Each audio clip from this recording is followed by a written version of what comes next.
Hello everyone, this is Little Black Dragon, and you are watching another installment of Let's Play Dragon Age Origins Dwarven Commoner Edition. In our last installment, we learned about Zevron's Dalish origins, or rather his mother, and we happened to pick up a pair of Dalish gloves on our last encounter, so we decided to give him a pair of gloves, and he was very grateful. And then we had a little chat with Wynne about how we thought being a Grey Warden was actually the most awesome thing ever, because we actually get treated like decent enough people. It was a rather short conversation though, so I think I'm going to ask her another question. Have you heard much about the Grey Wardens of old? Or rather, she's going to ask me a question.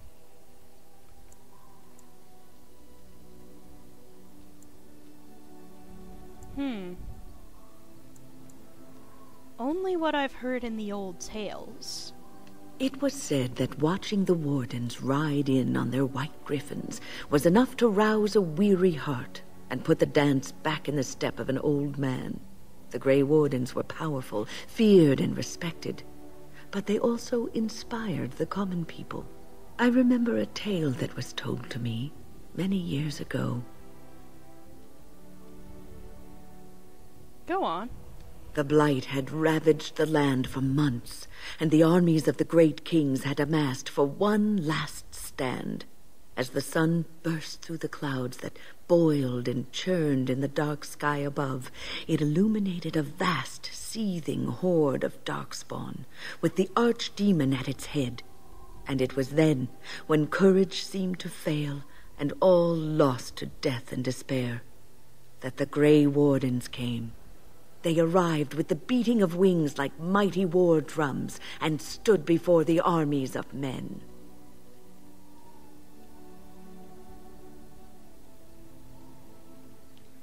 I'm not going to be dense about this.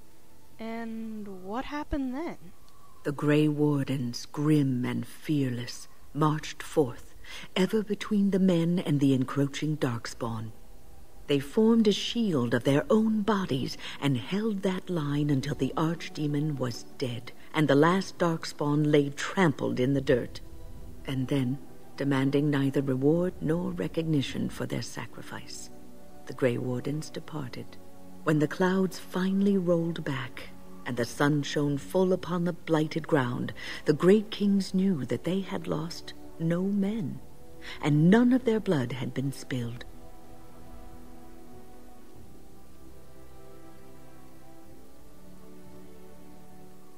Well, I'm tempted to say both sides always take losses, but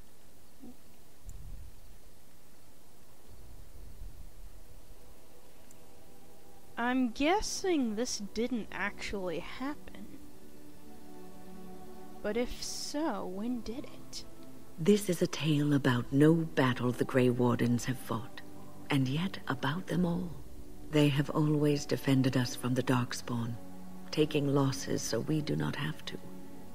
People may have forgotten over the centuries, but nothing has changed. This knowledge has been blessing and burden to Grey Wardens past, and now it shall be your blessing and your burden. I see. Interesting. Alright, next person in the circle.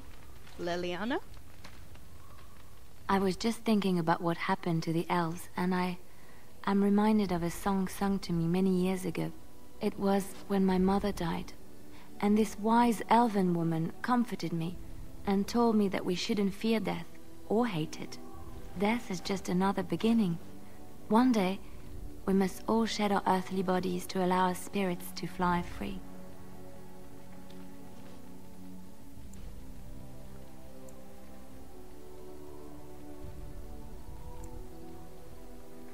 Well, my people believe that we return to the stone and become ancestors.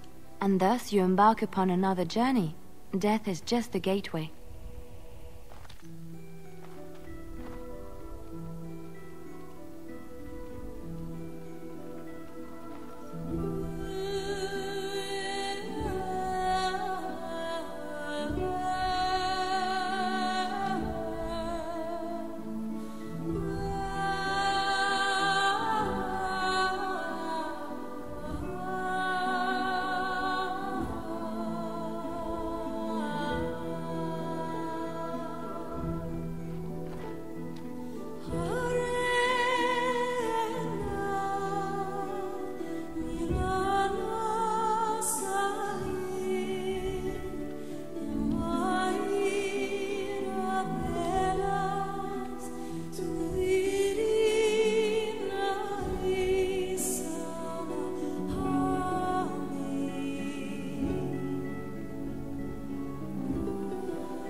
is such a gorgeous song.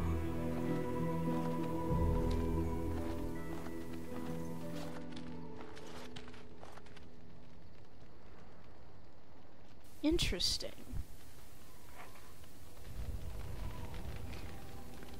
Although I'm going to bother you again because I wanted to actually ask you something. Something I can help with?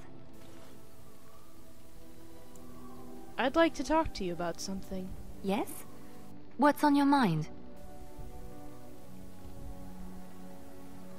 Well, why did you decide to come to Ferelden? My mother was from Denerim, and I consider myself a Ferelden. Mother served an Orlesian noblewoman who lived here when Orlais ruled.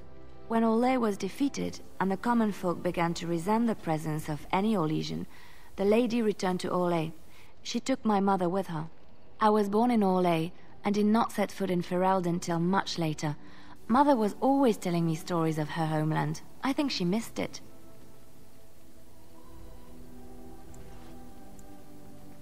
What happened to your mother? Mother died when I was very young.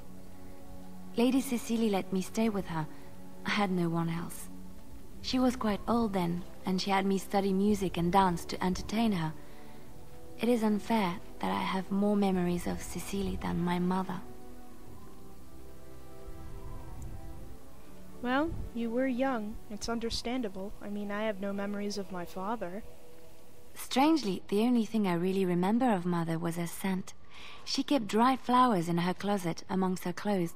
Small white Ferelden wildflowers with a sweet fragrance.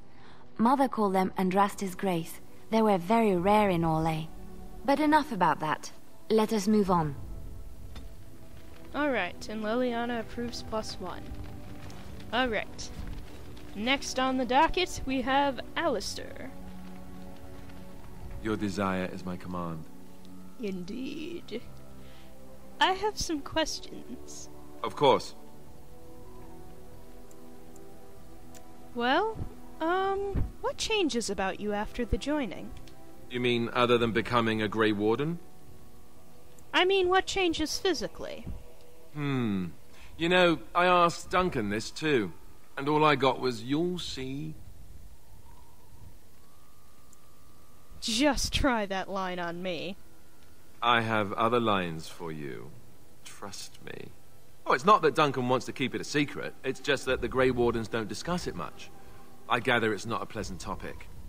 The first change I noticed was an increase in appetite. I used to get up in the middle of the night and raid the castle larder.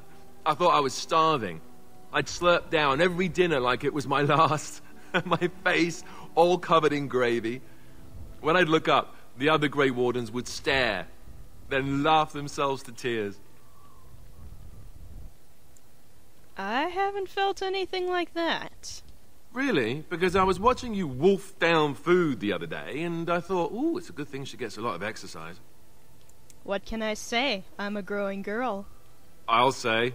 I didn't mean it like that. No, don't hit me. I bruise easily. Oh, and then there were the nightmares.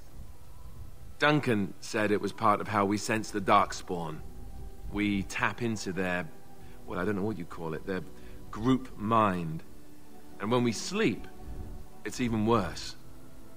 You learn to block it out after a while, but at first it's hard. It's supposed to be worse for those who join during a blight. How is it for you?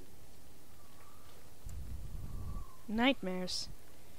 Yeah, I know what you mean. Some people never have much trouble, but that's rare.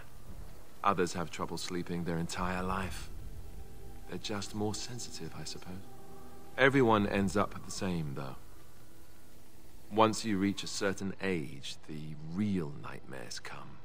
That's how a Grey Warden knows his time has come. His time has come. Oh, that's right. We never had time to tell you that part, did we? Well, in addition to all the other wonderful things about being a Grey Warden, you don't need to worry about dying from old age. You've got 30 years to live, give or take. The taint, it's a death sentence. Ultimately, your body won't be able to take it. When the time comes, most Grey Wardens go to Orzammar and die in battle rather than waiting. It's tradition. Why Orzammar? You'll always find Darkspawn down where the dwarves are. The oldest Grey Wardens head to the deep roads for one last glorious battle. Not that there's a shortage of Darkspawn during a blight, but that's the tradition. The dwarves respect us for it. And you wondered why we kept the joining a secret from the new recruits. Well, there you have it.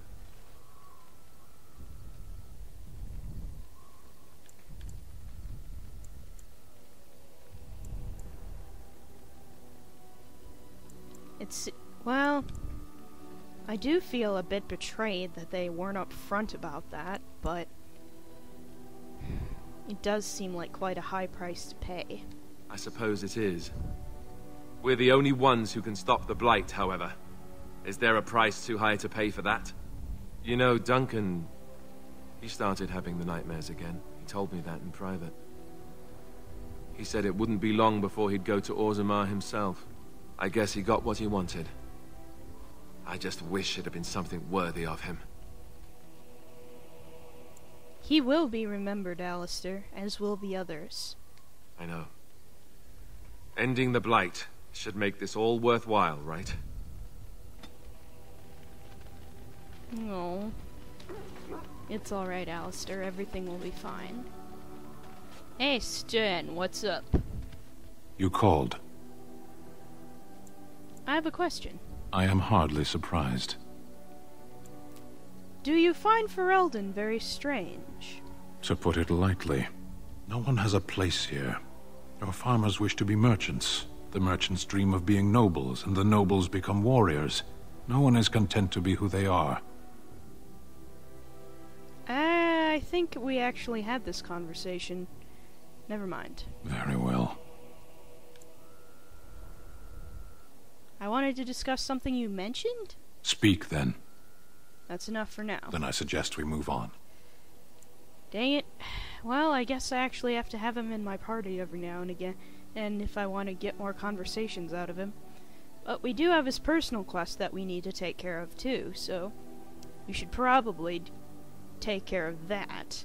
We will be on our way to Orzammar fairly soon, so seems like a better time than any to do it. Let's go. As you wish. Let's see. Although the first thing we'll be doing is taking down Flemeth, now that we're reasonably powerful enough to do that. But first, Shale? It speaks. Actually, we are just about out of time, so I'm gonna cut the video off here, and I will see you all on the next installment of Let's Play Dragon Age Origins Dwarven Commoner Edition. Like, subscribe, comment, or favorite, whatever suits your fancy, and I will see you next time. Thanks for watching.